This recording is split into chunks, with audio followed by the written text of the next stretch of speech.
हमारे भारत देश में हर जगह बिल्डिंगें बन रही हैं और हर जगह बिल्डिंगें टूट भी रही हैं और हर किसी को एक नया कॉन्ट्रैक्ट मिल रहा है बिल्डिंग बनाने का। कभी कभार उन बिल्डिंगों को रेजिडेंशियल परमिशन नहीं मिल पाती, कभी कभार वहां पर लोग खुद जा नहीं पाते क्योंकि कभी कभार उन बिल्डिंगों में कुछ ऐसे लोग चले जाते हैं, कुछ ऐसे लोग अपना बसेरा बना लेते हैं कि कोई आम इंसान उन्हें छू नहीं सकता क्योंकि जो लोग उस बिल्डिंग में रहते हैं वो जिंदा नहीं होते। ऐसे ही एक बिल्डिंग हमारे मुंबई शहर में है जहां पर कई सालों से कोई नहीं रहता, मेरा मतलब इंसान नहीं रहते, और यह बिल्डिंग को मुंबई के हर एक इंसान ने देखी होगी। एंड इस बिल्डिंग की एक इतनी खौफनाक सच है जिसको सुनने के बाद आप लोग भी डर जाओगे।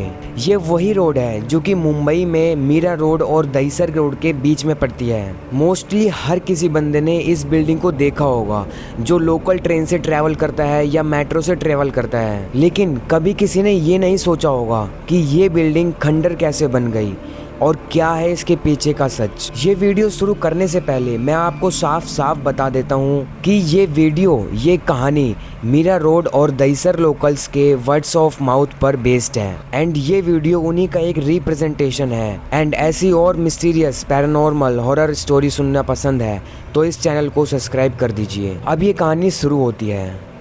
एक बात मैं आपको पहले ही बता देता हूँ कि ये बिल्डिंग मुंबई की सबसे बड़ी अबॉन्डेड बिल्डिंग है, यानी पूरी मुंबई की सबसे बड़ी बिल्डिंग।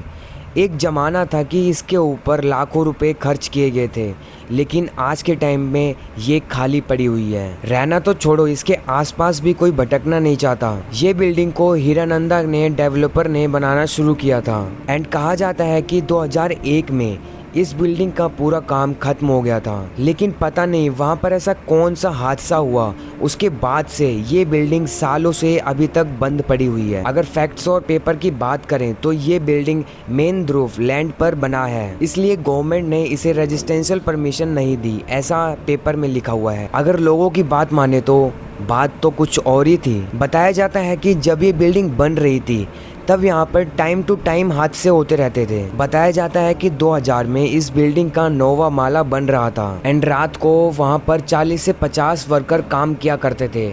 उन्हीं में से एक मजदूर जिसका नाम था फैजल, उसने मुझे ये पूरी कहानी बताई कि यहाँ पर ऐसे कौन से हादसे हुए हैं। वहाँ के मजदूर फैजल ने हमें ये बताया कि सुबह के टाइम पे यहाँ पर बहुत सारे जो वर्कर्स होते हैं वो काम करते हैं एंड रात में काफ़ी कम वर्कर्स हुआ करते थे एंड फैजल को भी रात की शिफ्ट मिली थी और फैजल अकेले काम नहीं किया करता था, उसके साथ 2 और लोग थे जो उसके साथ काम किया करते थे। आतिफ और सुनील, ये दोनों फैजल के साथ काम किया करते थे। फैजल ने बताया कि ये बात है दिसंबर 2000 की, जब इस बिल्डिंग का 9वां माला बन रहा था। उसी समय हमें नाइट की शिफ्ट मिली थी। मैं, सुनील और आतिफ नाइट की शिफ्ट में वहाँ पर काम कर रहे थे एंड अचानक से हमने वहाँ पर कुछ तो सुना कि 8वें माले से कुछ तो नीचे गिरा है। 8वें माले पर आतिफ काम कर रहा था और ये आवाज़ सुनकर वो 2 दोस्त तुरंत भागते हुए 8वें माले पर जाते हैं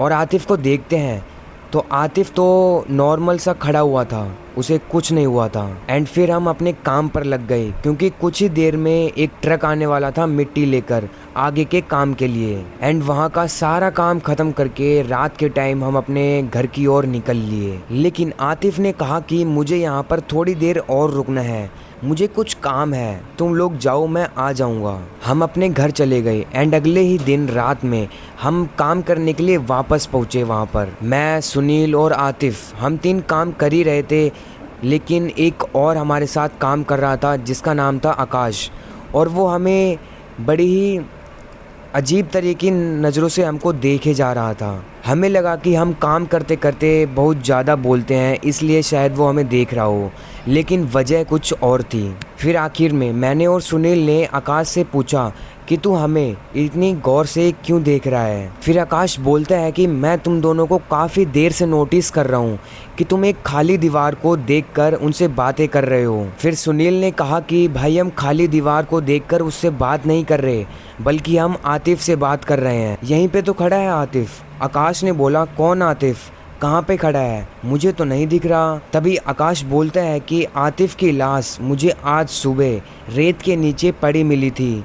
तुम लोग मजाक मत करो। जब ये बातें आकाश ने सुनील और फैजल को बताई तो ये दोनों भागते हुए 8वें माले पे गए और आतिफ को देखा तो आतिफ बिल्कुल सही सलामत खड़ा था। जब आकाश ने ये सारी बातें सुनील और फैसल को बताई तब ये दोनों शॉक हो गए और जब इन्होंने आतिफ की तरफ देखा तो आतिफ इन दोनों को बड़ी ही गंदी नज़र से घूर रहा था एंड वो रो रहा था एंड रो के बोलता है कि प्लीज़ भाई तुम लोग मेरे साथ ही रह जाओ, मुझे बहुत अकेला फील होता है यहाँ पर रात के टाइम। ये बातें और ये मंजर देखकर वो लोग वहाँ से तुरंत भागने लगते हैं आकाश के साथ एंड उन्होंने वहाँ का सारा काम छोड़ दिया और फैजल ने बताया कि उस 9वें माले पे आज भी वहाँ पर कोई जाता नहीं है क्योंकि आज तक वहाँ पर जो भी गया है उसके बदले उसे या तो बर्बादी मिली है या तो मौत। आज भी 2026 में उस बिल्डिंग के गेट पर 2 गार्ड्स रहते हैं। वीडियो बनाने से पहले हमने उनसे बात करी लेकिन उन्होंने अपना नाम बताने से इनकार कर दिया क्योंकि उन्होंने कहा शायद हम अपनी नौकरी से हाथ धो बैठे इस इंटरव्यू के बाद। उन 2 सिक्योरिटी गार्ड्स ने हमें ये बताया कि सुबह के टाइम पे तो यहाँ पर बहुत से लोग आते हैं और वीडियोस बनाकर चले जाते हैं, लेकिन अगर तुम्हें कुछ असलियत में देखना है तो रात के करीबन 2-2:30 बजे आओ। उस टाइम पर आपको ऐसी आवाज़ सुनने को मिलेंगी जो आपने कभी भी ज़िंदगी भर में नहीं सुनी होंगी। ये वो आवाज़ है, ये उन लोगों की आवाज़ है जो यहाँ पर कुछ सालों पहले इनकी मौत हो गई थी।